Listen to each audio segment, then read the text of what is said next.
Halo teman-teman, selamat malam. Selamat malam teman-teman semua. Hari ini saya akan menemani teman-teman. Mungkin ada yang terjebak kemacetan ya, gara-gara ada unjuk rasa dari mahasiswa. Jadi mungkin banyak teman-teman hari ini itu sedang masih di mobil, kejebak macet. Saya sendiri juga. Syukurnya sudah sampai rumah. Hari ini ya teman-teman kita ada topik yang mungkin cukup relevan, yaitu pidato presiden menjadi sorotan. Ada sinyal apa untuk arah market dan IHSG ke depannya?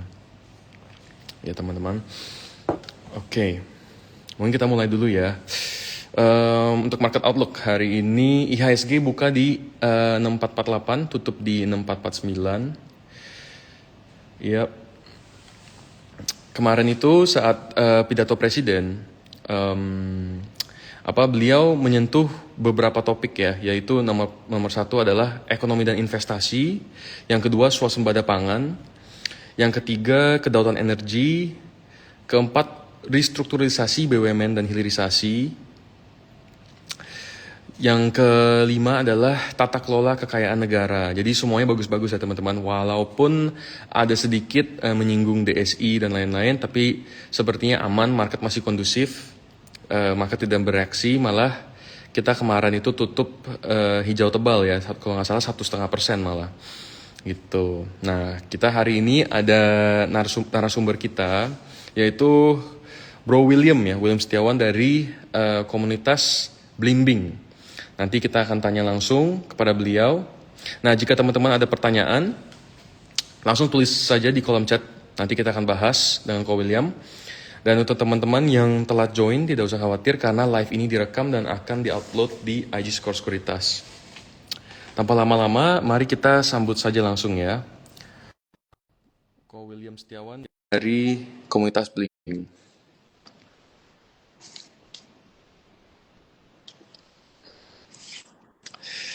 Halo, Ko William, selamat malam.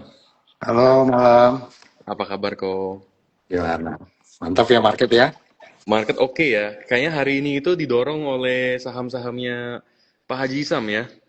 Iya, kan dia beli Bayan katanya. Katanya Kaget. ya. Iya, kaget. Saya juga kaget, bro. Iya kan? Iya, iya. Mungkin itu ada politik faktornya juga ya, Bro Ya. William ya. Nah, nanti kita akan bahas. Mungkin mau kita mulai dari market gimana, Bro? Bisa kasih outlook sedikit? Oke, market ya. Ya. Saya kembali lihat itu. Ya, nih sekalian tuh kalau mau lihat trading room gue. Hah? Ah, Ya. tahu guys, trading roomnya. Ya, hari ini kita didorong masih yang tadi sih sempat spike itu energi ya. Hari ini kan Iya. energi Betul. spike. Sama last minute sih kawasan industri jalan semua. Mantap. Itu yang kemarin Bro William udah nge-call ya. Ya, ya. Ya, ternyata saya udah tahu katalisnya, bro. Si Semkop lagi mau ekspansi katanya. Cuma gue Oke. rada bingung sih. Dia kan gak joint venture sama JBBK ya. Ya, Iya. nggak ngerti juga lah itu kenapa. Ntar saya lagi digging, guys. Kenapa jalan itu. Cuma Oke. yang menarik sebetulnya ya Semkop mau bikin lagi katanya. Jadi selain Kendall dia ada mau bikin beberapa lagi gitu. Hmm. Itu cukup menarik. Berarti kan promising ya. Ada sejenis optimisme lah. Jadi Ya. sel Indonesia masih berlaku nggak, bro? Sepertinya seharusnya tidak, Bro. Tapi Udah hari kan? ini menjelang FTSE nanti, mungkin hari ini foreign net sale-nya kita all market masih di minus 355 miliar ya.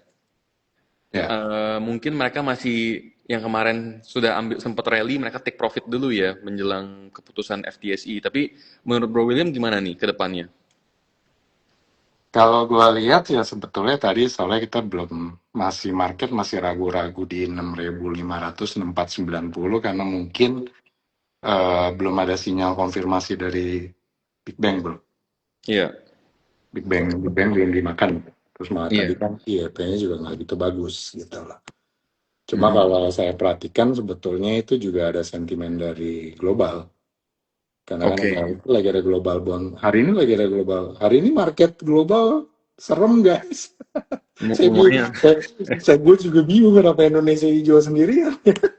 Iya, Jadi Nikkei minus, Kospi minus. hari ini market global sebetulnya lagi nggak gitu oke gitu loh. Iya. Mungkin ya karena udah mau itu ya, the Fed ya, hari Iya, betul. hari Rabu pagi ya kalau nggak salah ya. Betul. Nanti kita akan bahas nih. Boleh, boleh. Mm-mm. Oke, kita mulai aja ya, berarti ya, Kak William ya. Oke. Nah, kita akan membahas The Fed dan emerging market ya. Tanggal 19 Agustus nanti, pasar akan mendapatkan FOMC minutes. Dan sekarang Fed Fund Rate masih di 3,5% sampai 3,75%. Kalau minutesnya mulai kasih sinyal dovish, seberapa besar peluang yield US Treasury turun dan uang asing balik masuk ke emerging market seperti Indonesia? Oke, to be honest, sebetulnya gue nggak ngeliat ada potensi dia cut rate sih bro. To be Oke, honest ya, gitu ya. ya, Nggak ada potensi untuk si Kevin itu bisa cut rate sebetulnya guys. Gue oke, gue belum bisa melihat rute di mana dia bisa cut rate. Satu, kan soalnya kan si Kevin kan udah ngomong sebetulnya kan dia rencananya kan dia mau tightening money supply ya. ya, Kalau yang ngikutin makro tuh tahu tuh guys. Jadi Kevin itu ada sejenis, ya intinya sebenarnya gebrakan baru. Sebetulnya itu rada conflicting sama si Miran sih. Sebenarnya rada aneh sih. Rada aneh gitu. Kevin ya, sama sama kan kalau si Miran kan pengennya cut gitu kan, Stephen Miran gitu ya. Sekarang jadi kayak berubah arah tuh. Sekarang jadi ngomongnya maunya cenderung untuk tightening oke, sebetulnya gitu ya. mm-mm. Jadi simpelnya gini lah bro. Simpelnya gini ya. Ya, Kayak gue ngerti kenapa global bond kayaknya hari ini kok kayaknya rada-rada horor. Ini bukan masalah inflasi semata, bro. Ini karena si Kevin itu dia ada rencana sebetulnya dia mau stop stop cetak dolar lah intinya gitu. Dari zaman Greenspan kan selalu kan US itu kan iya, cetak ya cetak dolar dia mau balik ke zaman Volcker sebetulnya kayaknya ya. Kalau oke, gue nilai kayak begitu, dia dia policy-nya lebih ke arah begitu. Nah, mm-mm. kalau kalau si US mulai detik ini langsung stop print dolar sih kolaps. Rasanya sih nggak mungkin lah.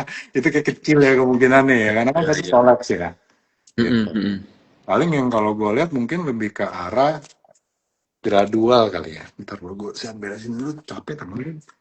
Dia Ada itu nggak tripod kok? ya mau ada kan. Gue kan trader. Gue pegang ada tripod di sini. Gue pegang. Ya udah gue pegang aja dah. Udah gitu. Oke, Jadi kalau yang gue menilai sebetulnya si Kevin itu dia roadmap-nya itu dia mau mulai nurunin money supply. oke, Nah ini kemarin kan Jepang kan ditolongin tuh. Sinyalnya sebetulnya dari Jepang guys. Ketika dia nolongin si Jepang Yen itu kan karena kan si Yen kan terus buangin US bond ya iya, gitu. Dia justru kan nggak mau. Dia kan nggak mau money supply-nya nambah banyak di market. Dia berusaha untuk either itu negara maupun private banking lah, private investor itu beli bondnya US. Sebetulnya dia maunya gitu. Dia mau turunin balance sheet-nya US bro. oke. Untuk cegat defisitnya ya. Karena yang problem problem struktural US itu kan inflasinya stagnan di 2%, 3%, 2%, sempat spike 5% kan untuk COVID gitu. Mm. Ya, Itu kan problem stagnan. Jadi dia ada inflasinya juga ngeyel, GDP growth-nya juga nggak terlalu bagus. Jadi terus kegerus, dolar kegerus terus bro. oke. Jadi Gua kemarin itu sempat rupiah kan kita against dollar lumayan menguat ya. Itu gara-gara US yang melemah atau gara-gara rupiah yang menguat? kalau gue lihat ya mungkin technical ya. Itu sih mungkin technical.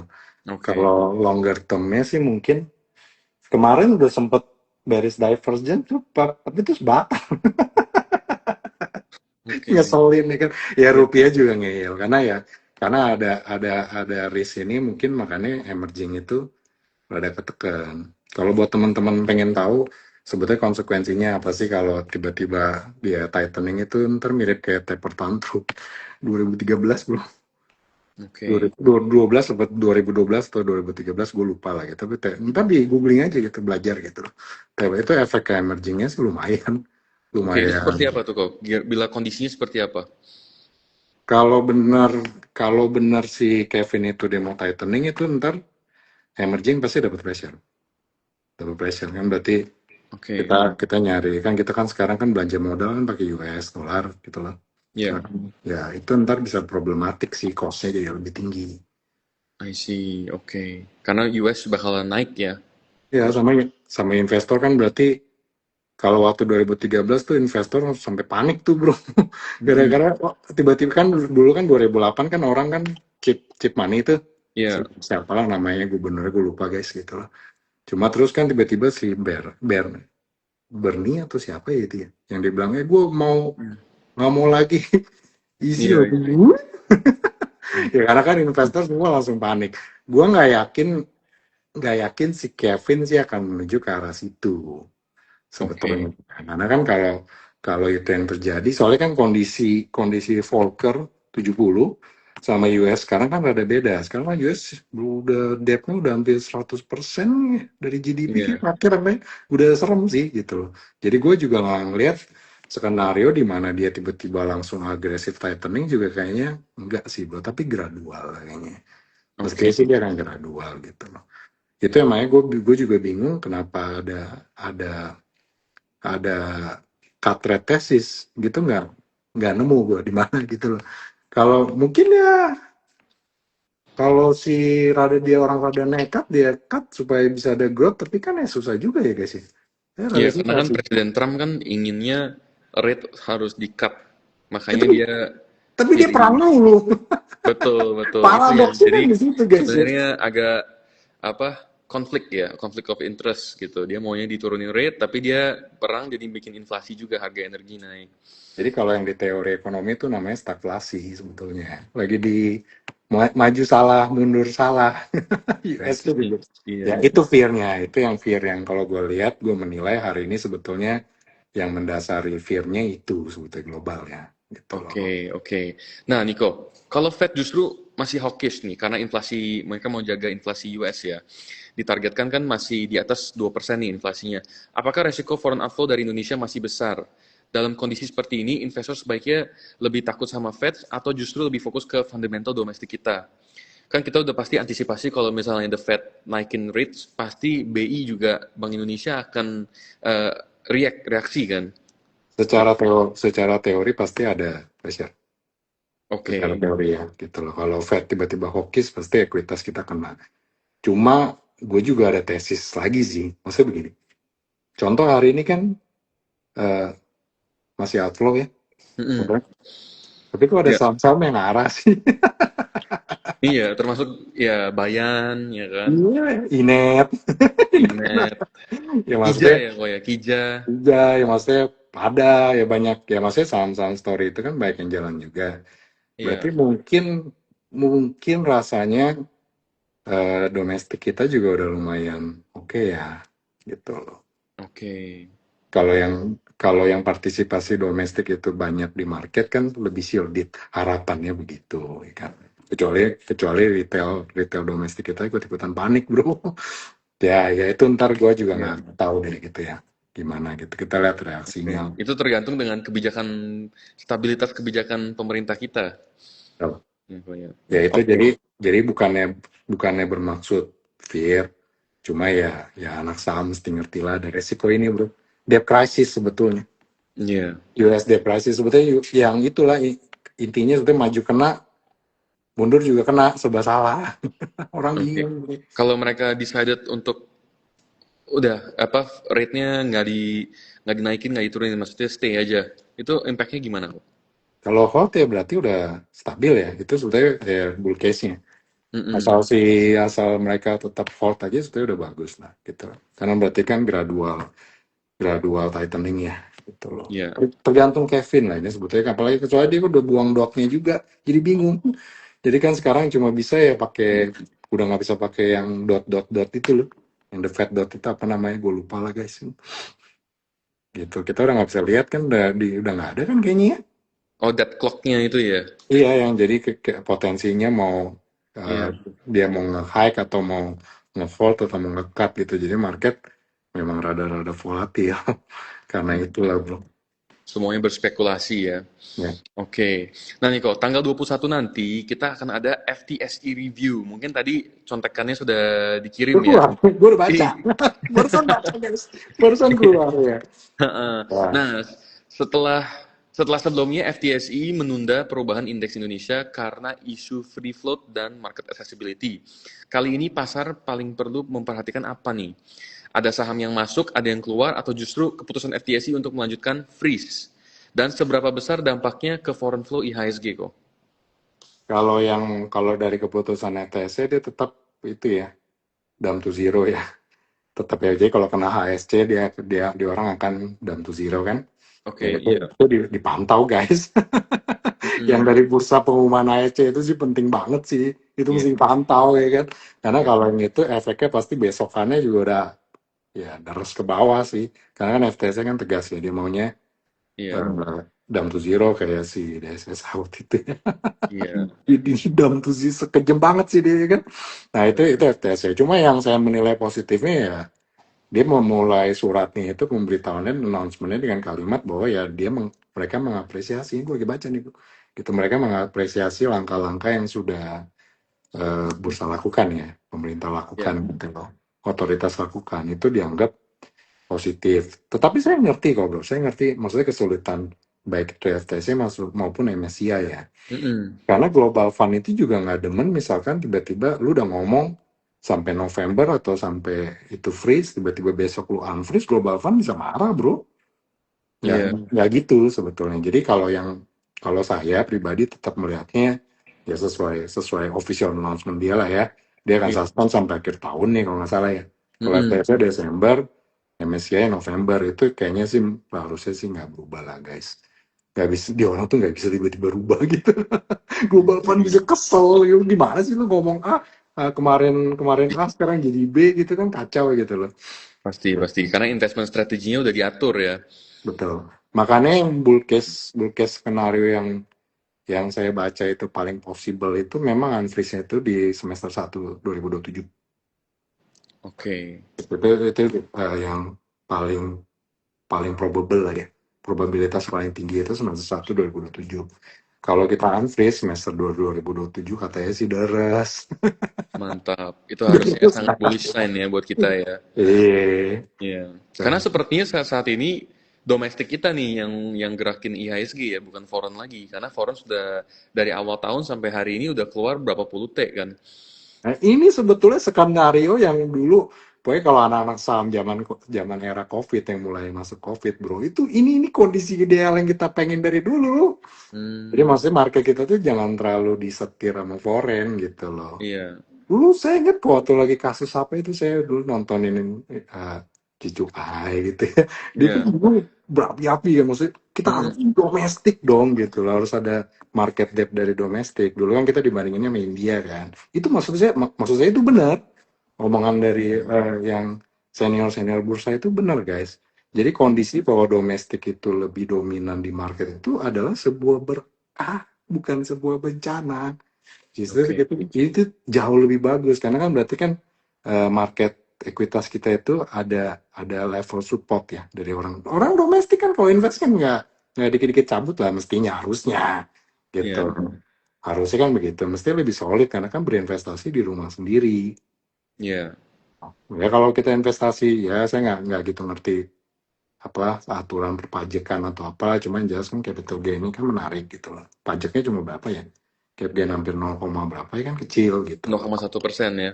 betul makanya Mm-mm. kalau saya tetap berharap ayo investor domestik gitu loh ini kan rumah sendiri mumpung lagi gue udah pakai baju merah nih bro khusus. Oh iya, baru sehari lewat ya. Harusnya saya juga pakai baju merah ya.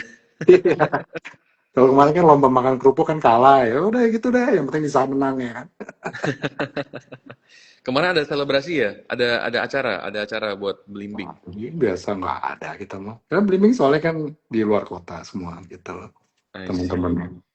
Iya, iya, iya. Oke, oke. Nah, ini tadi kita speaking of apa investor domestik nih kok. Kita mau bahas presiden kita nih Pak Prabowo nih ya. Jadi presiden kita Pak Prabowo kemarin bilang ekonomi Indonesia semester 1 tumbuh 5,45%. Nah, nggak tahu dirasain atau enggak sama masyarakat ya, semoga iya. Nah, disebut sebagai pertumbuhan tertinggi dalam 13 tahun. Buat investor saham, angka 5,45% ini sebenarnya sudah cukup kuat untuk justify bullish IHSG, atau kita harus lihat kualitas pertumbuhannya dulu, seperti dari sektor konsumsi, investasi, ekspor, dan government spendingnya. Oke, kita bahas pidato berarti ya. Boleh, Gue takut sama tukang bakso nih bro. Nggak apa-apa ya. Kita bahas aja ya. Oke. silahkan, silahkan. Oke. Yang mungkin mungkin yang dimaksud pertumbuhan tertinggi itu year on year-nya kali ya. Kan kita kemarin tumbuhnya 5,29 ya. Eh, Iya, lima betul. koma Kemarin empat lima ya. Kalau iya, secara growth-nya 5,29 sih masih average sih bro. kemarin Tapi itu ya 5,29 betul di lima kuartal koma dua kedua sembilan ya. actual growth-nya. Iya, 5,45 year on year-nya year on kayaknya ya. year-nya betul up to date. Heeh. Ya mungkin ya kalau 5,45 ya mungkin benar. Gua nggak gitu perhatiin terlalu detail di situ sih guys. Mm-mm. Cuma ya selama masih di ranging 5% itu oke. Gitu loh. Jadi kalau tadi pertanyaannya apa bro? Bagus apa enggak? Ya bagus lah, ini sentimennya. Sentimennya bagus, Guys, tapi apakah ya. kita harus lihat kualitas pertumbuhannya? Karena kalau Oke, kita ingat kan pada kuartal pertama itu kok eh, apa didorong oleh government spending yang sangat tinggi. 21% dari kontribusi 6% itu kalau nggak salah itu dari government spending. kalau gue ngecek data sebenarnya ada yang menarik bro. Bukan dari cuma itu doang. Ada Oke, dari gimana? ada dari energi dan gas. Gue nggak tahu detailnya ya. Gue cuma baca reportnya. Oke, Jadi ada pertumbuhan energi dan gas oke. elektrik. Oh, Ya, berarti ya, ya itu ntar ya, kita drill down lah ya itu siapa itu kontributornya gitu kan. boleh, Gitu. boleh, boleh. Jadi Jadi sentralisasi ya. Pemerintah kan sepertinya dari awal pemerintahan Pak Prabowo itu sampai sekarang itu lagi iket-iket nih. Kemarin yang bocor-bocor ya. kalau gue lihat Oke. sebetulnya yang bikin investor nafsu yang itu, bro. Karena kan kalau pemakaian listrik tuh nggak bohong, Oke. gitu kan berarti kan ada something. Ngapain orang pada naikin kapasitas itunya gitu loh, pertumbuhan di situnya. Berarti Hmm, kan ada yang tesis sebelumnya yang kita ya, podcast sebelumnya, bro. Gitu kan ya. saya kan tetap berkeyakinan kayaknya sih pemerintah lagi serius mau mau ke manufaktur. Oke. Listrik itu kan buat smelter lah, buat manufaktur lah. Itu memang bener ada pertumbuhan. Kalau nggak gue lagi lihat data di Google nih, itu tumbuhnya sih signifikan ya, maksudnya gitu, pertumbuhannya gitu, yang ngedorong Ya, ya, satu. ya. Terus yang bikin investor juga kemarin menilai bahwa pidatonya rada bagus itu guys, gue lagi lihat datanya. Ini FDI yang masuk, ini banyak juga ya. Mm-mm. Semester 2 FDI yang masuk sih lumayan gede gitu loh. Jadi maksudnya kan berarti masih ada sebuah optimisme guys. Tuh. Oke, oke. Jadi kira-kira menurut Ko William itu eh apa kan kalau kalau kita ingat apa kalau nggak salah 21 juta lapangan kerja itu janji politik dari Pak Prabowo ya, dan tidak mungkin itu bisa terserap oleh semuanya di service sektor seperti kayak di kota besar. Pasti itu harus di apa kota-kota kawasan industri gitu ya kok. Jadi Ya, sekarang ini fokusnya itu menurut Ko William, pendapat Ko William nih, ini akan arahnya ke sana. harus. Kalau Indonesia mau achieve target yang beliau sampaikan, itu nggak ada cara lain selain ya harus hilirisasi industri lah, industri. Gitu loh. Downstreaming lah. Downstreaming. Harus downstreaming. Saya udah, kan ada paradoks bro. Maksudnya kan dia mau naikin target sekian, tapi kok malah fiskal budgetnya dibikin lebih konservatif. Mm-mm. Siapa Iya, yang mendorong? Kan nggak mungkin dari belanja negara. Impossible. Itu 6% dari mana? Berarti siapa yang harus mendorong? FDI. Harus oke. FDI gitu lah. Harus foreign direct investment. Iya, iya. Makanya kalau saya coba ngebayangin halu-halu koko gabut gitu kan. Makanya gue bisa lihat sih kenapa si Pak Presiden, Purbaya, DPR itu yang Hmm. pusat finansial dikebut. Pusat Karena finansial di Bali ya, ya, karena Jakarta dan sebelum Bali. betul, karena sebelum foreign direct investmentnya banjir, yang itu harus jadi dulu. Menarik nggak pusat finansial? Menarik, Menarik. menarik. Kenapa menarik, guys? Ini kita ngobrol dikit ya. Kenapa PFI itu menarik? Karena PFI kalau di Indonesia kan sekarang PFI kan kita bersaingnya paling sama Dubai, Singapura, Hong Kong. Ya, Kalau yang di New York, London kejauhan lah ya. Yang kalau di Indonesia itu menarik karena kan dia langsung dapat direct access ke marketnya kita. 280 juta orang. Dengan ya, median age 31. ya, Yang terbesar 70% katanya. 70% usia produktif. Dan kalau pusat finansial itu ada di Bali ya. Kemarin udah di-announce di Jakarta sama Bali kan ya. ya, betul. Jakarta di mana sih bro? Gue penasaran. Udah ada info Wah, belum? Masih konfidensial belum, ya. belum. Ya nanti kok. Brian tahu guys, dia pasti tahu itu di mana ya kan. Nanti, nanti, Biasa nanti. ya.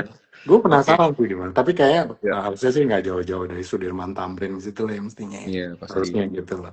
Iya, Sementara 3 tahun.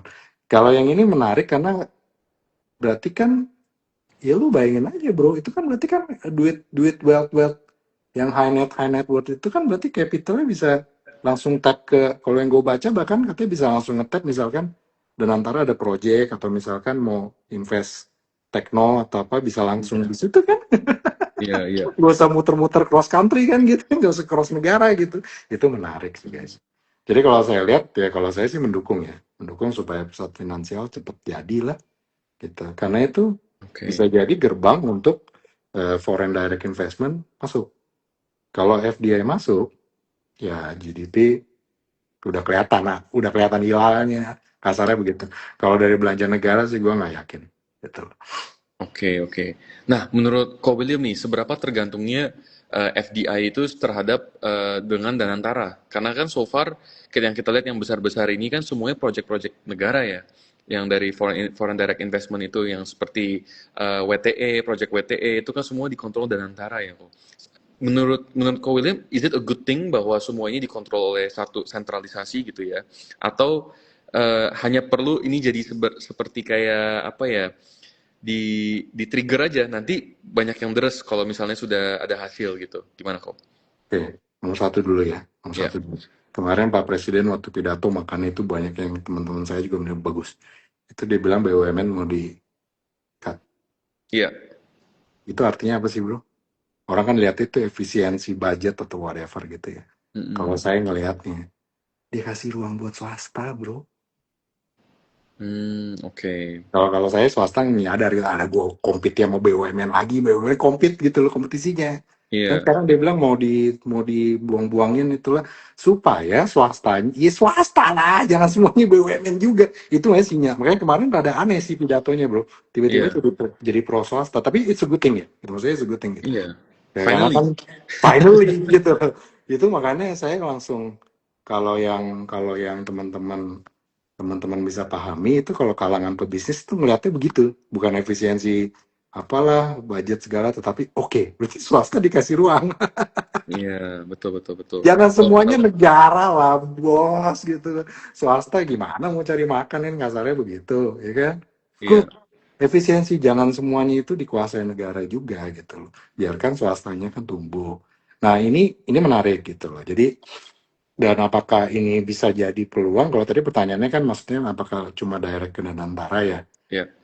Kalau kalau gue berharap kalau misalkan sinyal dari pemerintah dari government itu sudah pro swasta ya, ya harusnya jangan semuanya Danantara juga kali ya bos ya, gitu loh. Mm-mm. Bagi-bagi kue lah, itu biar lebih lebih enak gitu loh. Karena kan gimana pun juga Indonesia itu kalau nggak ada partisipasi swastanya mah susah. Dari Iya. dulu Indonesia swasta kok yang nge-drive growth-nya walaupun cuma 5%, 5%, 5%. Cuma kalau kita pelajarin itu selalu swasta kok, Bro. Mesin Iya. Iya. utamanya gitu loh. Malah mungkin gue pikir kalau misalnya ini menurut pendapat saya ya kok ya. Jadi nggak not a professional opinion ya. Tapi kalau misalnya tidak usah di secara nasional ya, tapi bisa foreign direct investmentnya langsung dengan pemerintah daerah. Jadi setiap daerah itu bisa berkembang masing-masing ya. Seperti di China kan. China itu kan kalau kita tahu setiap provinsi itu mereka itu take care of themselves gitu. Jadi mereka itu berkembang dengan jadi Pemdanya itu yang mendukung swasta untuk berbisnis gitu. Oke. Jadi mereka itu masing-masing they help themselves lah. Kalau kita kan di Indonesia kita masih secara nasional ya. Jadi BUMN kontrol segalanya. Misalnya PLN dari hulu ke hilir itu PLN satu perusahaan gitu. Menurut Bro William setuju gak kalau seperti itu? Meritokrasi berarti, maksudnya setiap Ya, daerah. jadi lebih ke mungkin federal ya. Ya, ya sistem meritokrasinya China, Mm-mm. China kan ya. Betul, betul. Kalau di Indonesia mungkin not yet, kalau gue lihat. Karena baik lagi, kayaknya mesti mesti hapus satu generasi dulu ya bro ya. Sama yang pendidikan, sekolahnya dulu beresin. China itu kan berhasil karena kan sistem sistem pendidikannya kan udah diberesin dulu bro. Iya, Nah yang ya undang-undang perampasan aset sebetulnya arahnya udah benar gitu. Beresin korupsinya dulu bro. Gitu. oke. Kalau di Bersih dulu ya. China kan kejam ya, teman-teman udah tahu lah betapa kejamnya di China gitu kan. Iya, Gitu ya. Kalau Indonesia malah sebetulnya yang kalau gue lihat tantangan pertama supaya investor masuk itu sebetulnya diregulasi, diregulasi antara tabrakan peraturan antara daerah sama pusat ya, itu pusat ya. Mm-mm. suka bikin mabok gitu loh. Jadi izinnya berlapis-lapis gitu loh. Setuju, Itu setuju. justru gue berharapan saya sebetulnya dengan misalkan oke ada gebrakan pusat finansial, gebrakan deregulasinya juga harusnya diterusin gitu loh. Biarkan berinvestasi Iya. lebih smooth ya kan kita bersaing sama Vietnam segala bro. Iya, iya, iya. Betul, betul. Gitu. Deregulasinya lah. Itu problematik kok di Indonesia gitu loh. Oke, oke. Nah, lanjut nih Ko ya. Pak Prabowo optimis ekonomi bisa menembus 6% tahun ini dari 5,45% di semester 1 ke 6% full year. Seberapa realistis target itu menurut Bro William nih? Dan kalau benar tercapai, sektor saham mana yang paling dulu menikmati kenaikan pertumbuhan tersebut? Kayak kita ngomong halu nih ya. Halu ya. Oke. Halu ya. Nah ini Dior Tapi ya, nomor Dior ya. satu most Ini kita probably banking kan? kan anak-anak kan suka yang halu-halu kan yang itu oke. Kemarin kan Ya. Nvidia katanya udah masuk. Oke. Ya kalau yang lain masuk sih mungkin Amazon, Apple. Jadi orang masuk sih mungkin bro. Ya. Jadi mereka bersaing ya mungkin untuk take the Ya, data center dan AI data center. infrastructure. Data center kalau yang dari US ya mungkin yang menarik sebenarnya. Tapi nggak US juga sih, yang China kan juga menarik gitu loh. Iya, Si Alibaba segala yang lagi main AI siapa namanya kemarin gue lupa, DeepSeek DeepSeek, gitu. ya. Ya, itu Mhm. kalau dia orang mau buka di sini juga sebetulnya ya itu bisa mendorong ya gitu loh. Oke. Jadi pembangunan data center itu menarik, itu satu. Yang Mhm. kedua, kalau kalau possible itu, pokoknya kalau bisa achieve itu harus FDI. Kalau gue ngeliatnya harus FDI. Oke. FDI-nya harus gede dulu supaya GDP-nya bisa kena target yang itu. Kalau nggak ada investment sih kayaknya berat sih. Gitu loh. Mungkin nggak achieve gitu loh. Nah kalau yang investment kan yang menarik sektor. Kita udah langsung loncat ke sektor lah ya. Mhm. Yang kemarin Iya. yang dibahas sebetulnya ada beberapa guys. Kalau yang nyimak pidatonya, ini saya share beberapa. Kalau yang Dacen sebetulnya malah nggak gitu dibahas. Oh Dacen ada satu sih yang dibahas. Ada satu bagian begitu Pak Presiden ngomong gitu, gue udah langsung semangat. Jadi dia ngebahas soal ketahanan energi Iya. dan dan swasembada air bersih atau apa gitu. Iya, iya. Itu Swasembada kalau air orang bersih. Dacen udah ngerti, oh itu Dacen, katanya kan perlu air soalnya. Oke, ini Hmm. kan programnya pemerintah nih, serius nih dia nih. Karena Dacen itu kalau nggak ada air bersih juga susah bro. Kan sistem cooling sistemnya ya, Iya. cooling sistemnya. Itu menarik tuh. Itu Dacen, menarik. Makanya kan hari ini kan jalan lagi kan sebenarnya. Iya, iya, Karena iya. berarti kan Pak Presiden sendiri ngomong, satu. Mhm. Yang kedua, yang rada menarik juga, ya udah Datsun pasti, itu data center ya? ya, data Oke, center. buat teman-teman. Ya. Yang kedua itu sebetulnya ya udah jelas ya ngomong sampai dia ngomong motor listrik lah atau apa. Tetapi gue sih nggak ngelihat motor listrik. Sebetulnya gue tidak ngelihat motor listriknya. Karena motor listrik sebetulnya secara bisnis itu ada challenge ya guys gitu loh. Ada challenge, maksudnya kan kita bersaing sama produk-produk dari Cina sama dari Vietnam itu harganya Oke. bocuan lah, kasarnya bocuan gitu loh. Iya. Tapi kalau kalau bisnisnya bocuan maksudnya begini. Tapi kalau pemerintah serius mau ngebangun yang itu kan udah pasti kan banyak beberapa sektor yang akan ketarik, yaitu rantai pasoknya. Oke. Rantai pasoknya, kalau rantai pasoknya mungkin ya kompetitif bisa gitu ya. Itu Mhm. itu eh, kalau gue lebih ngelihat hilalnya gitu loh, lebih jelas gitu, ada roadmapnya gitu loh. Yang pasti kan berarti contoh, gue nggak tahu spesifikasinya baterainya pakai lithium atau pakai nickel base ya. Cuma Mhm. kalau dari government bilang ya harus nickel base atau something whatever gitu ya, dengan segala macam peraturan insentif, mestinya sih yang nikel-nikel itu, yang produk-produk nikel kita itu kan berarti ada ekosistem untuk produksi baterai. Iya. Nah, itu menarik sektornya gitu loh. Jadi Oke. justru sekarang kalau gue bukan fokus ke yang jualan motornya guys, guys gitu, bro. Gue Mm-mm. justru lagi fokus mencari ini supplier-suppliernya mana gitu loh gitu kan. Iya, Yang pun iya. bisa dapat benefit gitu loh. Itu satu. Yang kedua Sih. udah jelas kan kawasan industrinya lah ya. Gue Iya, capek ngomong gitu kan. Yang udah pasti jalan kan pasti kawasan industri karena kan mereka kan bangun pabrik kan perlu lahan. Itu iya. kalau buat si perusahaan properti yang listed itu kan earning jam. Sebetulnya bukan cuma Jababeka doang sih hari ini ada beberapa gitu loh. Kalian Mm-mm. cari lah guys masih banyak kok gitu yang potensi. Cuma kawasan industri lumayan menarik gitu loh. Habis itu ada juga dia ngebahas soal dia mau fokus pidato kemarin ya, dia mau fokus soal ikan, Oke. naikin ikan. Yang menarik sebetulnya bukan ikannya, tapi cold storage sih. Oke. Iya, iya, iya. Karena itu untuk transportasi harus untuk menjaga kesegaran ya, itu harus ada cold storage. Gue lagi cari sih emitennya ada nggak. Cold storage sih menarik sih. Ya kalau bukan bukan itu, tapi Oke. misalnya kita kalau teman-teman ada yang bisnis ya bisnis cold storage sih menarik sih. Seharusnya kalau pemerintah serius ada arah ke situ ya. Karena buat naikin produktivitas nelayan ya Iya, itu. betul, Kalau betul. ya, kalau yang biodiesel ya nggak usah dibahas lah ya, karena itu semua orang kayak udah tahu story-nya gitu loh. Iya, Biodiesel ya pasti kan jalan terus ya, nggak iya. akan keren. Habis itu dia ada ngomong, bentar gue lihat contekan gue dulu guys. Oke kok.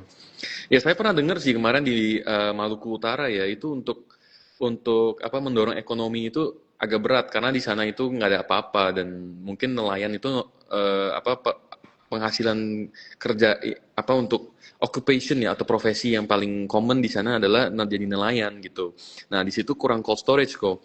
Jadi Oh, ya yang aku dengar sih mungkin kalau misalnya mau bantu Bu Shirley ya itu harus banyak cold storage di sana, cold storage dan juga processing facility karena banyak sekali apa fisherman atau nelayan yang dari Philippines itu mereka sampai ke Maluku Utara untuk mencari ikan ya gitu. kan. Bro Brian tinggal ngomong emiten berarti isu lah buat buka bisnis cold storage ya nambah kabel. Bisa kan? Siap kok. Itu kita mendukung pemerintah dong, ya kan dia cold Betul, storage betul, berarti isu betul. aja udah bikin yang mana Yes, gitu kan. yes, yes, Ya yes. seru. Oke, Oke. kalau yang ya dia udah bilang dia mau naikin swasembada pangan yaitu pupuk lah, tapi ya pupuk gue juga Iya, bingung. Pupuk gue lebih tertarik sebetulnya yang hulunya, yang chemicalnya. Kayak udah pada jalan juga ya hari ini ya. iya. Ya kayak lote segala lah itu chemical gitu. Saya punya KPP sebetulnya, canda Hmm, asli. hmm. Sebetulnya itu kan dia main di prekursornya gitu loh, Iya, prekursor terhadap pupuk. Habis itu dia bilang katanya subsidinya jadi lebih clear gitu. Maksudnya dia, misalnya negara ada subsidi pupuk, ntar mau lewat koperasi desa. iya. Ya, koperasi desa itu begitu gue denger yang oke coba barang subsidi, ya bagus. Berarti maksudnya yang Alfamart, Indomaret kan nggak di, ya itu, yang itu bro. Jadi dia, Iya, pemerintah ya sekali lagi mengirimkan sinyal bahwa dia tidak berusaha untuk ngebunuh swasta. Indomaret. Ya ampun, Iya, masa dimusuhin sih Indomaret, gue betul. bingung nih. Gitu, Iya, janganlah bos, gitu loh. Karena itu kan jelas gitu. Oke, koperasi desa nggak kompetisi itu juga. mm, Itu bagus buat ya saham-saham yang itu ya, berarti loh. iya, Kalau yang untuk pupuk, selain pupuk kan kalau dia mau naikin itu berarti dia harus bangun bendungan. Gue belum lihat roadmap-nya sih ada rencana nggak bikin bendungan lagi ya. untuk hydropower ya. Ya, sorry bendungan yang buat naikin output output petani itu kan perlu irigasi. Oh, Gitu. oke. Ya itu mungkin ya konstruksi ya, tapi mungkin I don't know ya. Gitu gue belum lihat detail sih guys. Itu kan gue belum Iya, baca sampai detail. Maksudnya dia mau bangun di mana aja gitu. Yang tadi yang listrik ya udah jelas lah ya teman-teman juga udah tahu story-nya lah. Gue cuma mau highlight yang air tuh dacet. Terus mm, oke, dia ada mau naikin fokus ke yang ini juga bagus pidatonya. Jadi yang MBG sampai di Bloomberg ditulis kan bro. Bukan iya, cuma gue doang, gue udah WhatsApp ke lu kan waktu acara iya, ya iya. gitu kan. Gak dibahas sama sekali. Bloomberg juga nulis yang sama katanya. Yang soal MBG itu nggak dibahas. Ya cuma cuma formalitas tapi nggak yang sampai ada fokus. Malah gue lihat kayaknya tahun depan itu fokusnya itu mau ke sekolah sama ke rumah sakit. Iya, Itu oke bro. Aduh kalau investor mah demen gitu. Investor betul, kalau betul. disuruh kita kita misalnya saya dari investor gitu ya. investor Iya, bond lah. Kalau disuruh milih, misalnya duit bond itu dipakai buat MBG atau misalkan untuk bangun rumah sakit atau sekolah, ya jelas rumah sakit sekolah. Karena rumah sakit sekolah itu kan bangunannya jelas ada. betul. Infrastructure itu. Heeh. Yes, infrastructure. Dan setiap setiap misalkan saya bayangin misalnya tiba-tiba ada satu rumah sakit dibagusin terus jadi rame gitu di kabupaten mana. Itu kan dia akan menjadi pusat ekonomi untuk kawasan sekitar ya bro. Oke, iya, iya. Sebetulnya bagus. Ini juga growth engine sebetulnya gitu kan. Masih kan ya teman-teman tahu lah misalnya dari rumah sakit ntar seputarannya kan ntar ada yang jualan sate lah, ada yang jualan nasi goreng lah, betul ya. Terus kan sebuah rumah sakit kan juga butuh banyak tenaga kerja, betul? Iya, Perawat, kebersihan, ya segala itu oke gitu itu oke. Tapi iya. ini sektornya yang gue bingung ya mungkin farmasi kali ya. Farmasi menarik cuma secara secara itu sih belum ya di HK sih. Pas ini gue lagi lihat ini juga nih guys ini gue lagi lihat contekan contekan. Ya. Secara itu juga di HK sih bro. Health sector Oke. ya. Berarti ya mungkin Iya. farmasi cuma farmasi itu kan masih ya itu baik lagi ke dolar sih. Di Mm-mm. orang kan masih ketekan importnya ya gitu loh. Kecuali industri prekursornya cuma itu masih panjang lah rantai pasoknya gitu. Oke. Healthcare begitu. Habis itu ya hilirisasi udah clear. Cuma yang gue lihat sebetulnya mungkin abis ini bukan cuma nikel kayaknya. Iya. Hampir semua ya. Mm-mm. Hampir semua komoditas. Soalnya Pak Presiden ada kirim sinyal katanya DSDI juga mau ngatur semua komoditas berarti. Oke. Kalau gue ngelihat bukan untuk mencegah ekspornya. Tetapi kayaknya ini dia lagi mau bikin roadmap sebetulnya semua komoditas kita ntar ada hilirisasinya. Contoh, Mm-mm. produk kelapa, kelapa, kokonat. Iya. Ya, kopi gue nggak tahu sih kopi mau dijadiin apa gue nggak ngerti gitu ya. Itu gue bukan orang FMCG gitu loh. Tapi ya kopi kita mungkin yang mau digituin juga gitu. Kalau kelapa sih jelas nanti jadi santan kali ya.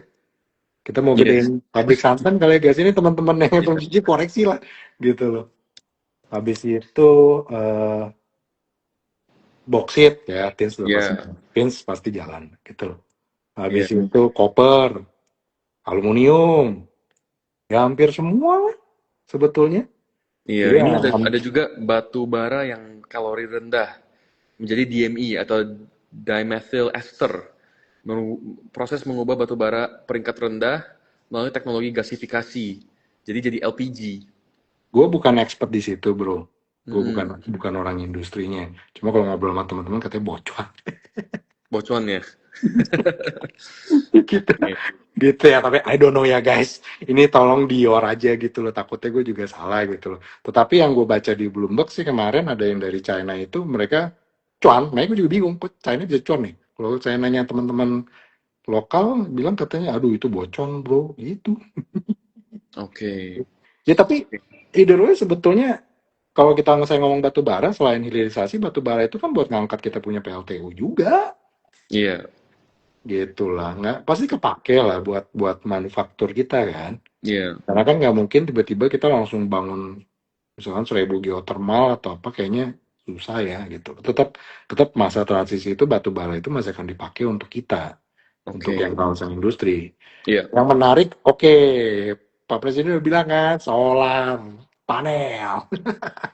Ya Iya. solar panel sebetulnya kalau dirunut ke belakang itu silikanya sebetulnya. Silikanya. Cuma gue nggak yakin negara kita akan menempuh proses manufaktur. Maksudnya dia malah bikin supply chain-nya solar Mm-mm. dalam negeri. Karena di China juga barangnya murah bro. Gitu. Iya. Itu ntar aja deh maksud gue gitu. Ntar aja. Yang penting sekarang ya bikin aja PLTS-nya dulu. Nah kalau PLTS banyak. PLTS itu supaya bisa masuk ke grid kita tuh kan butuh BESS. Mm-mm. Nikel lagi. Oke.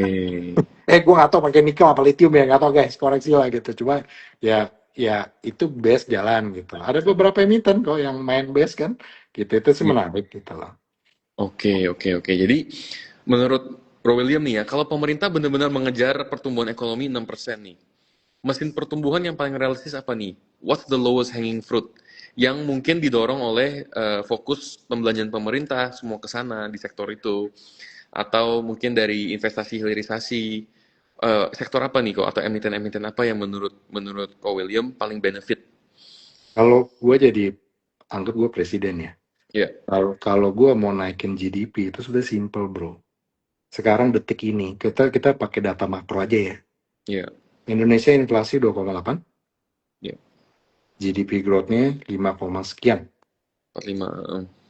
Demografik 280 juta orang, 70% working age. Naikin investasi aja udah.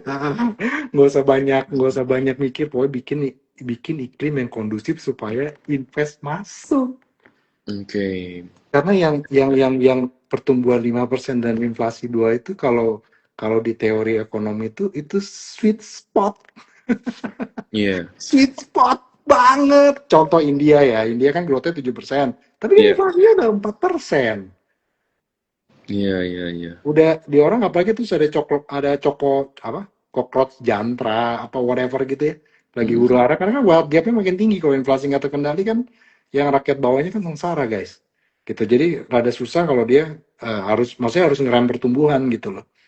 Indonesia kan lagi sweet spot berarti 2% doang. Inflasi dari angka itu aja sudah udah menarik gitu loh.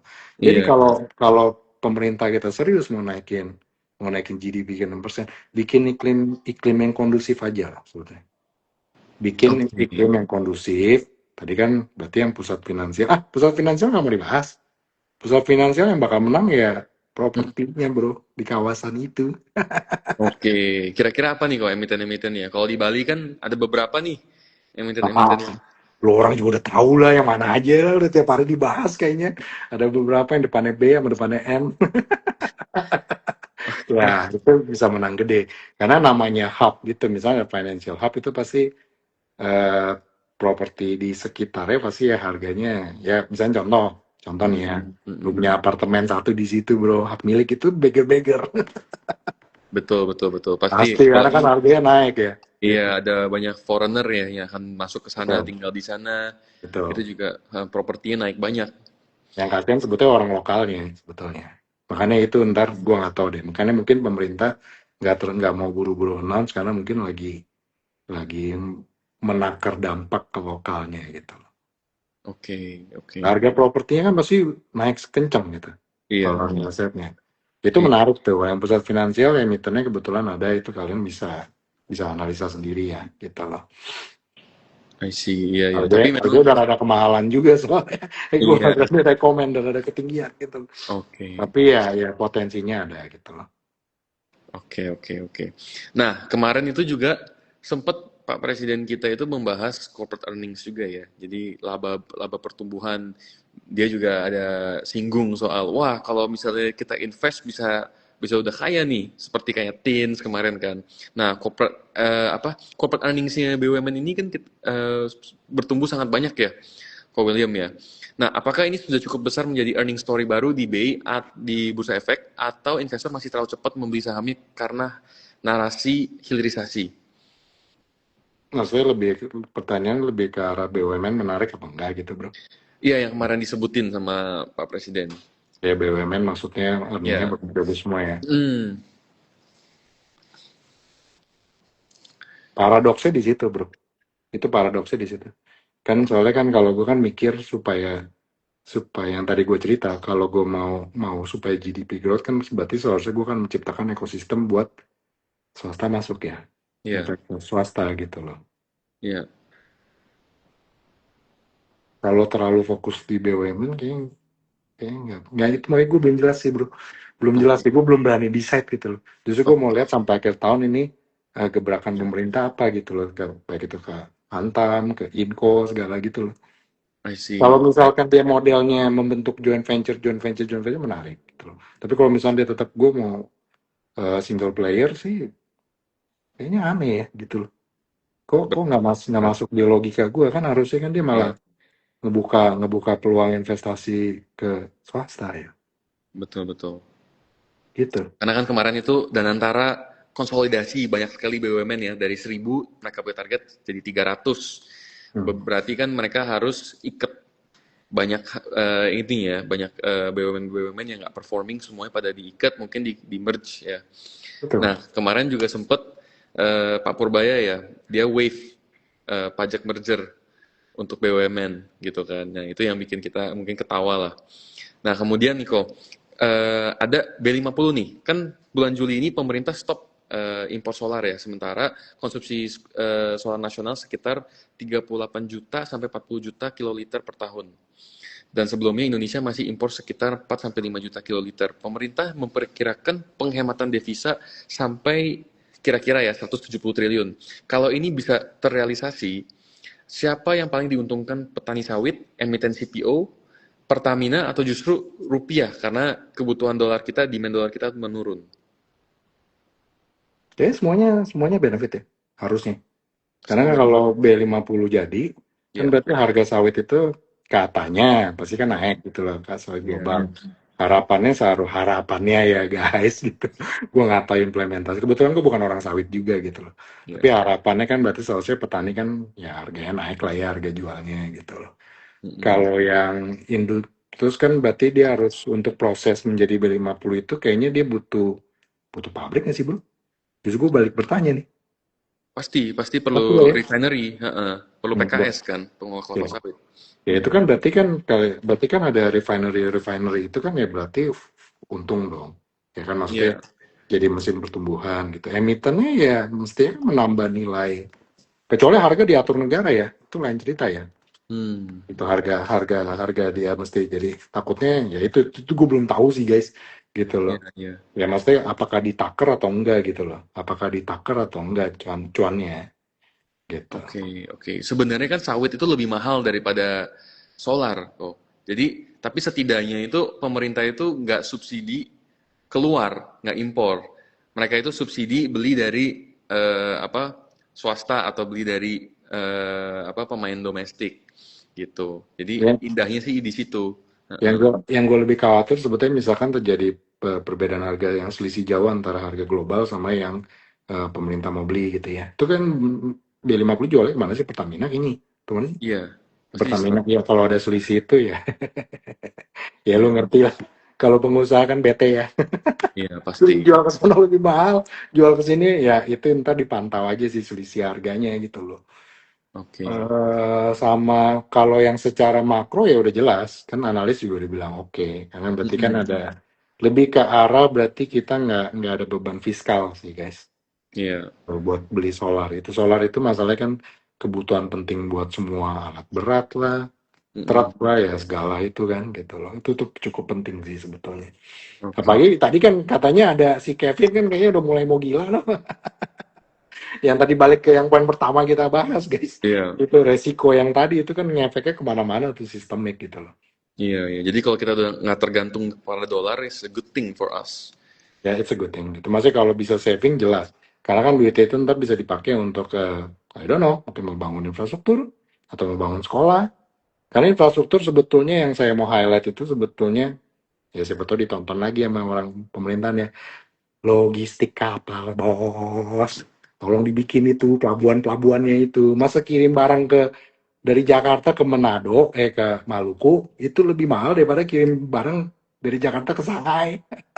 Iya ya. Pelabuhannya gitu loh, logistik Oke. pelabuhannya. Tapi emang, ya saya paham sih, gitu duitnya lagi cekak juga. Iya. Gitu, itu kan butuh ya. Makanya harus ada partisipasi dari investor swasta gitu. Jangan dimusuhi bos. Gitu. Oke. Menarik. Itu aku nggak tahu ya kok ya soal Ya, soal biaya-biaya seperti itu.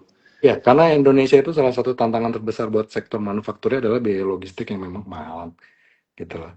Walaupun udah ada jalan tol segala, tetapi yang jadi concern kita itu misalkan kan kita keluar dari tol nih, pas dari tol ke pabrik nih Iya. macet, itulah segala macam. Makanya kalau yang ya itu PR bersama bangsa lah gitu. Nggak usah Iya. jauh-jauh yang kalau yang depan mata sebetulnya kalau interkonektivitas antar pulaunya gitu loh. Oke. Itu banyak PR-nya masih banyak banget guys gitu loh. Iya. Jadi kita masih perlu PR kita masih banyak ya di bidang logistik, di bidang perkapalan ya, berarti ke perkapalan, pelabuhan, Ya, semuanya ya, dan infrastruktur ya, jalan tol dan lain-lain. Karena sekarang kan masih sangat terkonsentrasi di Jawa ya, Pulau Jawa ya. gitu. Dan di Jawa kan ya tahu sendiri yang tadi problematiknya, jadi terlalu padat. Ya, misalnya keluar dari tol, ya udah bagus, bukannya tol jelek ya. Nyambung ke Surabaya itu luar biasa gitu loh. Kita apresiasi. Cuma misalkan keluar dari titik tolnya, pintu tolnya mau ngambil barang, mau deliver barang atau apa itu ya masih problem di situnya. Oke. Makanya yang menarik kan kayaknya ada dari pemerintah maunya makanya pusat industri itu jangan pusat di Jawa lagi katanya ya. Mm-mm. Katanya. Contoh yang kemarin sih pertumbuhan GDP paling kenceng malah dari Maluku ya. Iya, betul. Ya, contoh lah guys gitu loh. Ya menarik. Kalimantan menarik, Sulawesi menarik, Sumatera menarik gitu loh, Antep gitu loh. Kalau Jawa udah terlalu padat ya udahlah. Cuma Iya. masih Semkop katanya maunya bikinnya di Jawa lagi, bingung gue. Mungkin karena UMR-nya ya bagus ya. UMR dan mungkin infrastrukturnya udah siap, jadi Ya, nggak perlu ya. repot-repot yang lain-lain kan. Hmm. Itu bagus tuh berita barusan lagi dibahas tuh di grup saya bro. Hmm, Semkop kan ini langsung viral. Semkop mau ada rencana mau bikin lagi gitu loh kawasan-kawasan industri gitu. I see. Oke, oke. Kok mungkin kita ada waktu sedikit nih, kita mau bahas emiten ya. Ya, Yang kita mau jawab teman-teman yang sudah bertanya nih. Nah, ada yang tanya, brand gimana kok? Coba bisa brand dikasih analisa dikit kok. di brand kayaknya kan dia kan index play ya bro. Brand di akumulasi DX. Ya brand kalau kalau gue prinsipnya asal jangan diguyur lagi udah happy dah. Udah lu Oke. diam di sini aja gitu. Ya karena kan ada velocity index juga gitu kan, ada velocity rule dari Pak Jeffrey ya. Kelihatan kan bro, yang tesis gue bener kan kayaknya ya. Kalau yang saham-saham di atas 10 T pasti geraknya rada-rada pelan nih. Iya. Main sopan semua gitu kan. Bisa Hmm, dapat 5% sehari aja kayak udah wow gitu loh. Nggak berlaku iya. buat si wifi sih hari ini jalan 10. Nggak ngerti dah gue.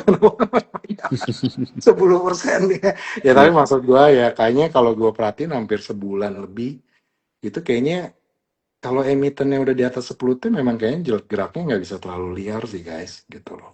Dijaga ya untuk Jaga. untuk apa? Jadi foreign investor lihatnya enak gitu. Yoi. Jangan terlalu Menguntungkan. volatil gitu. Sopan dikit lah kalau nggak ntar foreign ngambek lagi. Jangan, Iya, jangan. yang soft. Sama kalau brand gue balik bertanya harga average-nya berapa bro. Iya. Ya kalau misalkan ambil di bawah ya udah biarin aja karena saya tetap yakin bahwa bukan cuma Pak PP lah ya. Ya kongol-kongol itu mungkin ya apa ya endgame kayaknya enggak ya. Apalagi kan soalnya tadi kan Indonesia masih promising bro. Secara Ya. makro ya. Saya nggak Mm-mm. mau bahas dari eh, desas-desus politik lah atau whatever itu udah masuk ranah konspirasi. Gue pakai data aja gitu. Oke. Kalau pakai data ya one of the best sebetulnya, one of the promising gitu. Oke. Nah, Compared to kita mau fish. mau bahas nih kok. Kijak hari ini naik arah ya di 35% hari ini, hampir 35%. Nah, itu kira-kira driving faktornya apa nih, Bro Willy? Nvidia, Nvidia. Kan dia bilang Nvidia. katanya AI Factory-nya, gue nggak tahu guys, I don't Mm-mm. know, gue nggak punya akses itu juga. Gitu, kalau nggak insider trading dong, ya kan enggak lah gitu. Cuma yang gue lagi tunggu-tunggu mungkin gue curiga gitu, ya. Mungkin yang Nvidia. Jadi duitnya cair kali bro. Kalau di grup gue ngomongin gitu, asal aja duitnya cair kali bro. Kan dia mau bikin motherboard, dia mau bikin GPU kan di Cikarang. Untuk AI Factory-nya kan waktu itu dia orang udah announce di Kendal. Iya. Ya mungkin udah cair kali. Atau Hmm, teman-teman yang oke. anak muda lebih jago lah nyari infonya kan. Yuk, gue udah keluar duitnya gitu. Iya, Contoh. iya. Oke, oke.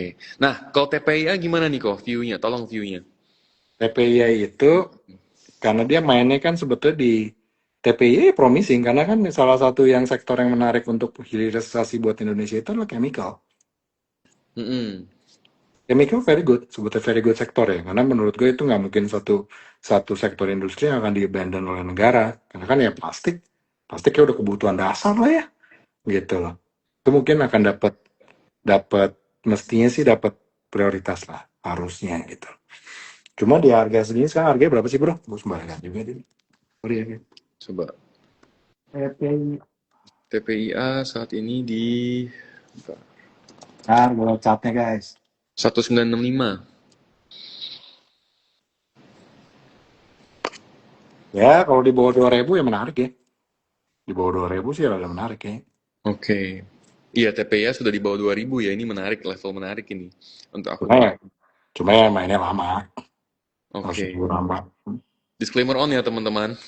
Nih lu, Dior. Do your own research. Gue Ya. trader soalnya, gue cuma trader biasa bro. Ini kan lu lihat tuh layarnya. Iya. Nah, Bayan Resource gimana nih kok? Bayan Resource kan ada rumor ya bahwa akan diakuisisi sama Haji Sam, tapi belum ada official statement nih. Malah ada yang bilang ini teman-teman ada yang bilang bahwa eh apa nih, bentak akuisisi Haji Sam besok IHSG gimana? Gimana, sorry?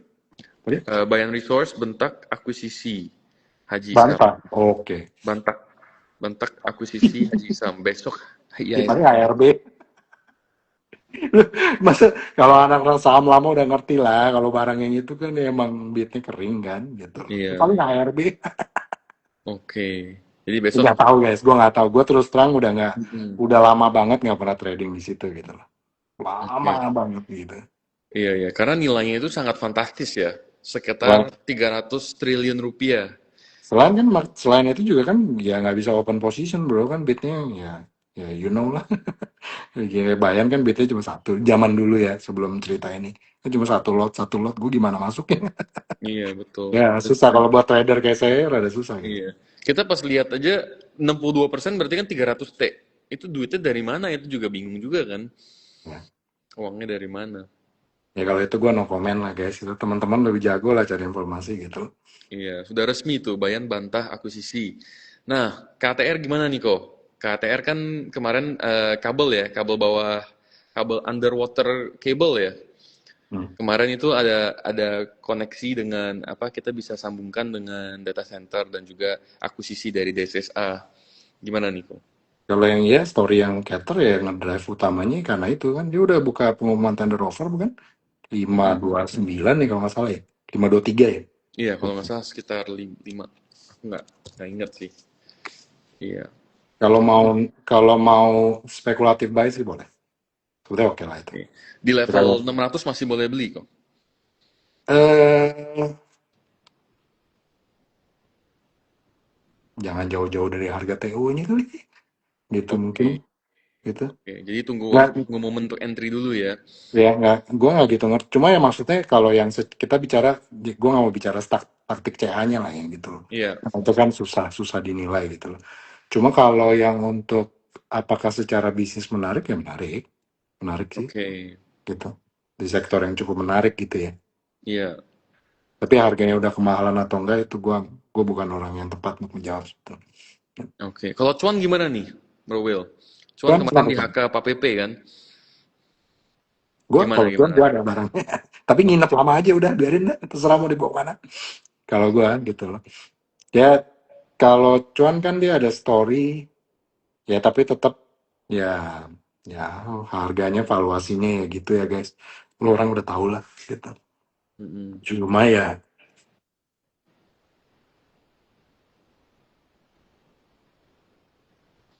trading aja kali ya cuan nih gitu loh. Di tradingin aja lah guys.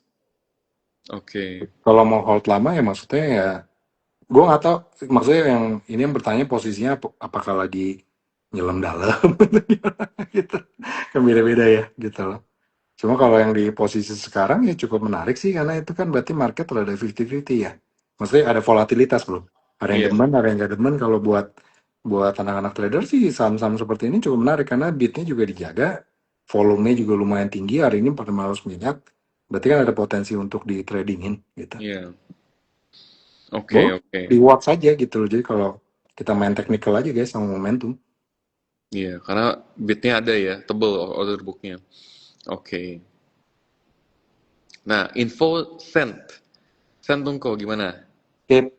EENT. Oke, skip. Itu ngeri gue gitu gak berani bahas lah. Terlalu kering gitu kan Terlalu ngeri. kering ya. Nah, GIAA. ini kayaknya anak blimbing pasti yang nanya nih. Kayaknya ini semua anak-anak blimbing nih. Pertanyaan di grupku sama semua kayaknya. Nah, setelah ini GMFI nih. Kemarin Blimbing sempat udah company visit ya. Gimana kok hasilnya? Ya Garuda ya udah jalan sebetulnya. Kalau Udah sekarang jalan dan masuk kemarin kan. sudah terkoreksi ya. Kemarin kalau nggak salah udah di 71 kalau nggak salah ya. Ya, gitu. Heeh. Ya Kalau secara secara bisnis sama seperti omongan gue terakhir gitu, dia ada challenge, dia ada tantangan. Cuma yang menarik ada beberapa. Yang pertama itu kan dia secara secara bisnis sebetulnya punya moat gitu. Dia punya Oke. punya unik lah, unik ya. Bengkel pesawat ada berapa sih di Indonesia? Dan nggak Ya, semua orang bisa bikin. Itu cukup menarik. Kemarin saya lihat ke lokasi, saya perhatikan, saya langsung memperhatikan gitu ya guys. Ya dibilang ya ada aja sih pesawat yang lagi dibetulin gitu. Jadi nggak yang mati suri gitu loh. Kan oke. kalau kalau bisnis bengkel paling ngeri begitu kita lihat kok kagak ada yang servis. Iya Mm-mm. kan? Ya ini ada aja gitu loh. Tapi ya Garuda itu kan berarti omsetnya GMF itu kan omsetnya kan karena dia cuma melayani Garuda, ya Ya, berarti di pensiun Garuda gitu. Yang harus disimak sebetulnya untuk menilai kinerja GMF ya nilailah kinerja Garuda, apakah nambah pesawat, apa trafficnya nambah gitu loh. oke. Yang ya ada beberapa informasi classified yang gue belum boleh spill lah. Tapi secara secara bisnis ya, secara prospek ke depan menarik. Sebenarnya menarik gitu loh. Oke, tinggal kita tapi harus tahu nih kok tanggal mainnya kapan. Nah itu nggak tahu gitu. I don't know gitu. Oke, oke. Jadi kalau yang Cuma ya folder pasti dia, setia ya tunggu aja. ya kalau dari saya tunggu aja gitu loh. Cuma yang pasti kan dia ada problem free float. Kemarin sih Ya, dari manajemen udah bilang ada langkah-langkah untuk memperbaiki itu supaya bisa tetap di bursa. Itu oke. sih yang bikin dia gerak ya. Betul. Oke, oke. Nah, kalau Yata gimana nih kok? Yata. Kemarin sudah sempat naik banyak sekali. Nggak tahu ini mah udah pasti anak grup gua bro, udah skip aja. Mas Oke. dibahas. Nah, PTRO gimana? Di hold sampai berapa kok? Kata orang gua nyelam bro. Nyelam ya? Kan gua angkatan yang 6.700 jebol. Wah, belum average down kok? Hah? Oh udah fresh down. Udah Ya average kalau down. Petro kebetulan ya, ya karena dia main di pick and shovel gitu loh ya. Itu mungkin satu-satunya saham KPP yang mau gue simpen lama sih bro. Pengen lihat aja sih. Oke. Penasaran aja gitu. Tapi gue inget ya guys, gue bukan anak aliran all in lah atau apa enggak gitu loh. Gue diversified banget kok. Jadi kalau gue bilang nginep itu ya paling cuma 1% 2% dari portal bro. Udah nginepin aja. Gitu. Kalau yang carry jangka panjang gitu loh. Oke. Ini aku baca eh view Beth Kija Delta Mas terkait lahan data center. Kok thank you. Dibanding BNBR terkait lahan data center juga. BNBR, saya belum dengar nih BNBR ada mau masuk data center. Baru tahu ada story apa lagi. Iya, ini baru sih. Mungkin nanti ya ke teman-teman kita pelajari dulu. Ya BNBR ya story-nya udah jelas tuh semua sahamnya jalan. Iya. Semua saham Pak itu jalan kan ya itu gue tungguin aja dah. Ini banyak orang bilang tahun ini adalah Bakri's year ya. Hopefully. Hopefully. Hopefully. Kita lihat saja. Oke, kalau EXCL gimana kok? So bagus. Secara perusahaan oke lah. Gitu. Maksudnya itu proper gitu. Kalau buat diinvest boleh. Di tradingin juga ada volume. Ya silakan gitu. Oke. Nah, kalau Aman Mineral? Aman Mineral. Kayaknya udah fase eksekusi ya. Bukan fase story lagi kayaknya. Oke. Gitu. Jadi ya Ya. mungkin ya cenderung sideways kayaknya kalau gue perhatiin beberapa hari. Karena memang udah fase pricing, maksudnya orang tinggal nunggu ya udah, lu gimana keluar orang pada Ya. nunggu LK-nya investornya bro. I Gitu. see. Iya, iya, iya. Nah, JGLE menarik nih. Kemarin sempat gerak kan. Sempat gerak sangat kencang. Itu ada story-nya ya. Story-nya bahwa, nah, kalau nggak salah ada apa ya di Saudi sana. Apa tuh kok? Bisa dijelasin nggak? Ya bro bro Brian lebih ngerti lah dari gue itu mah, nggak tahu gue itu. Oke, Pusing-pusing. oke. Oke, oke. Apalagi nih? Mungkin kita last two ya. Archie gimana nih, Archie? Ya Archie dapat sentimen dari gold. Oke, lanjut lagi ke yang tadi yang soal kenapa gold itu sekarang sustain di level sekarang gitu.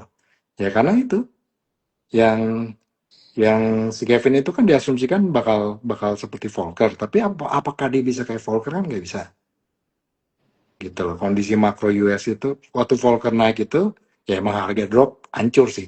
Tetapi sebelum Volcker naik, Iya. harga maksudnya sebelum Volcker itu dia langsung tightening gila itu kan harganya liar. Kalau menurut gue kita lagi di fase ini tuh kayaknya ya, gitu. Oke.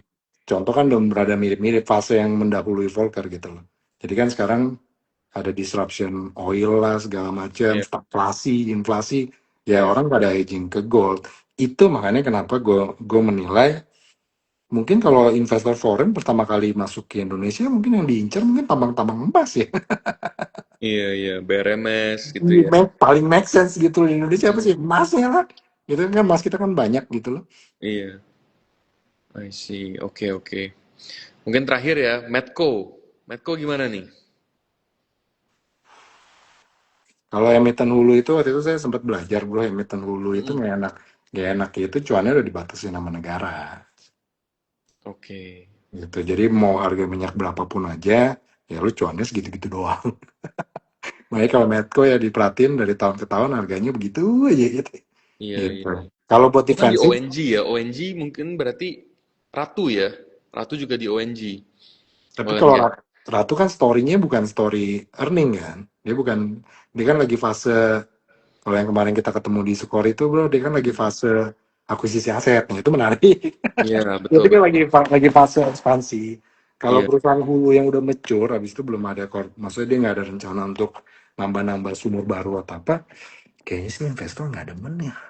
Gitu loh. oke. Kayaknya gitu. Karena kan mereka udah pada tahu kalau yang pemain saham veteran udah pada tahu bahwa kalau yang main di hulu itu pasti cuannya segitu-gitu aja bro. Karena udah di cap Iya, sama iya. negara. Dan nggak ada growth story lagi ya untuk gerakin Nah, harganya. kecuali tiba-tiba Pak Panigoro bilang ya gue mau buka lagi sumur di sini sini sini. Ah itu seru, I see. seru gitu loh. Iya, iya. Tapi ya itu makanya dulu waktu gue awal-awal masuk saham kan juga kecele bro. Gue kan mikirnya kan, wah kalau petrol naik pasti cuannya naik. Habis itu gue dibuki. Terus diguyur. Ini Iya, kenapa iya. tuh kali gini diguyur? Apa gue belajar guys gitu. Oh gara-gara ini. Iya. Gitulah. Ya kalau kalau emiten hulu nggak enaknya di situ. Kalau emiten petrol makanya gue selalu paling demen ya kapalnya dan pick and shovelnya, Oke, kontraktornya. oke. Boleh Ya disebut nggak emitennya nih? janganlah udah itu karena udah lagi pada jalan udah jalan semua juga Udah pada anak-anak jalan ya. ntar Tapi sempat anak-anak masuk terkoreksi sih Bro. dikalungin Udah lagi. kemarin misalnya ya, aku sentuh satu emiten deh. Kemarin Bull kan sudah di level hampir 500 ya. Di 480-an. Sekarang di 400 balik ke 434 hari ini. Nah, kira-kira gimana kalau long term play-nya? Kan ada banyak nih kayak seperti Sochi. Sochi juga menarik. Perkapalan ya, HTM. Terus ada juga yang mungkin growth story ya, CBRE gitu. Jadi kalau saham-saham seperti itu rekomend saya kalau merah ya beli tipis Oke. gitu. Kalau merah gitu kalau itu kan mainnya kan kalau misalkan dari point of view investor kamu mau main lama gitu loh, lu mau main lama. Ya Ya, kalau saya sih prinsipnya ya kalau udah merah ya beli tipis. beli tipis-tipis aja ya, cicil Tipis, aja. kecil pelan-pelan gitu karena secara fundamental sebetulnya menarik. Secara fundamental menarik, secara valuasi I don't know. Belum sempat analisa detail, Bro. Kan kemarin I kan lagi see. fokus makro mulu, makro terus kan. Ini baru Iya, sekarang gue rada berharap masuk bull market biar gue udah bisa mulai analisa mikro lagi. nice. Iya, iya. Dulu Tapi malah memang, dulu memang benar-benar sektornya menarik sih ini. ya kalau dari awal tahun mah gue udah gak sempet nggak maksudnya males gue analisa mikro. Ya makronya lagi begitu ya kan. Betul. Ngapain analisa mikro kalau makro udah kondusif kan kita trader kan baru mulai analisa mikro gitu loh, diliatin Oke. laporannya. Karena buat baca laporan kan text time bro gitu. Iya, iya, setuju kok. Terus Apalagi, kan enak sih udah ada AI tinggal nanya doang ya. Curang bener ya sekarang anak-anak zaman sekarang ya. Tinggal betul. nanya AI udah langsung keluar summary aja ya gila. Iya, Kalau gue mah kayaknya pas baca satu-satu ngeselin. betul betul. Kita tinggal Ya. download PDF laporan keuangannya, terus nanti kita tinggal suruh ChatGPT summarize aja. Curang, curang bro. Ya Iya, lucu sih. Ya seru lah, makanya dunia makin seru. Makanya dunia trading kan makin seru. iya, iya, setuju setuju. Semoga pemerintah kasih kebijakan yang stabil ya, yang stabil sampai akhir tahun. Semoga Ya. supaya kita semua bisa dapat bull market lah. Kita sudah depresi, merasakan bear market udah lebih dari 6 bulan ini ya. Oke, Gitu. Investor jangan dimusuhin, Pak. iya, Itu pesen gitu loh. Justru sekarang it's your time gitu loh. Karena secara makro iya, dapat dapat golden moment gitu loh. Angka-angkanya udah inline. Tinggal investornya jangan digalak-galakin, Pak. Udah gitu aja. betul betul betul. Gitu. Dan juga udah beberapa narasi yang by Indonesia ya sekarang. Iya, karena secara angka udah inline. Kalau kemarin ya, I don't know lah ya gitu. Pokoknya Iya, maksudnya jangan jangan keluar-keluar contoh, jangan mengeluarkan statement. Ya ini masukan aja sih Pak gitu loh. Jangan mengeluarkan statement yang bikin investor jadi kok lu paradok gitu. iya, iya, Tunggulah gitu sampai MSCI kan kita kan harapan saya kan mungkin semester satu ya. iya. Timeline gue masih sama sih bro. Semester satu 2027 mesti kita unfreeze. Oke. Harusnya gitu. Unfreeze MSCI, MFTC gitu loh. Sampai Iya. menuju itu nggak usah terlalu banyak yang investor jadi takut sih. Statement-statement dari negara gitu ya. Kalau bisa yang Hmm. dirangkul gitu loh. Iya, iya. Setuju, setuju, Cukup setuju. begitu aja uang udah ngalir sendiri soalnya bro. Betul, betul. Sebenarnya Gitu. investor banyak yang wait and see nih. Mereka udah siap nih. Iya, karena Indonesia secara makronya kan seksi benar di compare to peers ya guys. Iya, Kemarin gue worry-nya sama India. Kan kita head to head-nya sama India tuh. iya. Cuma kita dapat golden moment yang India.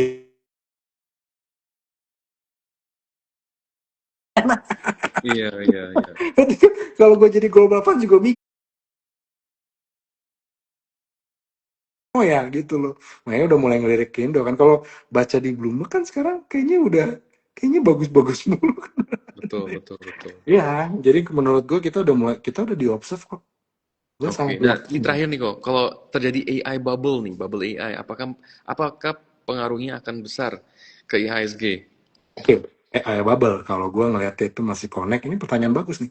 Kalau AI bubble itu masih connect sama yang tadi yang kita bahas di awal soal si Kevin. Oke. GDP growth Amerika sekarang cuma berdasarkan dari AI spending. Oke. Yang postur pertumbuhan Iya, GDP-nya ya Amerika. Kalau si tiba-tiba AI itu, gue nggak ngerti deh. Maksudnya nggak ngerti apakah Trump akan membiarkan AI bubble itu pecah. Karena kalau AI bubble itu pecah, damn, US-nya oke. dead, bro. GDP-nya no growth Iya, iya, iya. gitu. Jadi Setuju, setuju. ini pertanyaan bagus banget nih ini. Bubble AI itu ada urusannya sama yang Kevin tadi. Kan dia lagi berusaha untuk nurunin inflasi, naikin GDP, whatever gitu lah ya. Dia Iya, berusaha untuk tightening kan. iya, Makanya emang gue jadi dia juga mabok sih bro. Gimana ya caranya gitu loh. Rada susah ya. Gitu. iya. It's a ticking time bomb ya, tapi lagi dijaga, harus dijaga karena no choice gitu ya. Ya mau nggak mau dia harus tetap kalau gue lihat malah sebenarnya Amerika mau nggak mau dia harus spending aja sih. Kalau nggak no growth. Kecuali yang dia punya reshoring apa segala jalan nih. Kan si Hmm, Trump lagi mau reshoring apa segala macem ya itu ntar kalau yang itu terjadi mungkin ya bubble AI-nya ya akan dibiarkan untuk eh, turun dikit-dikit gitu loh. Gitu. iya. I Itu see. sih. Oke. Udah jam setengah 9 kayaknya nih. Iya, betul, betul. Ngobrol Oke. sama bangsa Kita nggak kenal mungkin lagi. kita tutup di sini ya kok ya. Pembahasan hari ini seru banget sampai kita kelewatan waktu nih. Ya, untuk teman-teman yang telah join tidak usah khawatir ya karena live ini akan diupload di IG Skor Sekuritas. Oke, itu saja. Thank you so much Ko William untuk hari ini. Sampai ketemu di Stock Aja Talks berikutnya. Thank you Ko William. Have a good night. Ya, bye. Bye bye teman-teman.